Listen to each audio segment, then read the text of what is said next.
Seosamh go scéalta na seachtaine Tuairisc. Seachtain ina curach fáilte rih chéimeanna chun deireadh a chur leis an gcogad san Ucrain. Bhí an tuchtú an Vladimir Zelensky in Washington Zélún chun casadh Donald Trump, agus cé gur áite uachtar an Mheiriceá go raibh Vladimir Putin sásta cruinniú a bheith le Zelensky chun deireadh an chogad phlé, níor ghlach an rúis le haon chainteanna go fóil.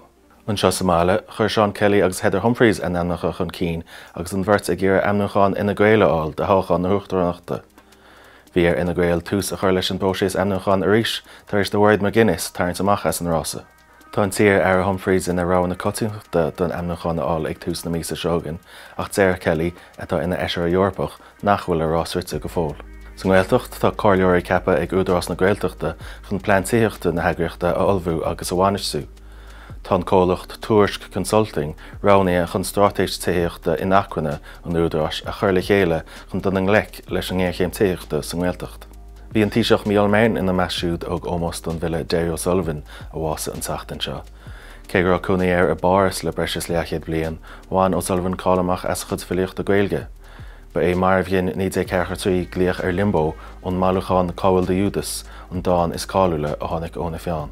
Ar deire an ceoltar Andrea Palandri atá mar san agran is déine sin fodchríle paiste cainte le Helen hé. Is ón idálú ruchas Andrea ach tá chláán inis á tógáige trí Gaeilge agus idális a gur coghine. Tá na scéalta sin agus go leor eile Tuairisc.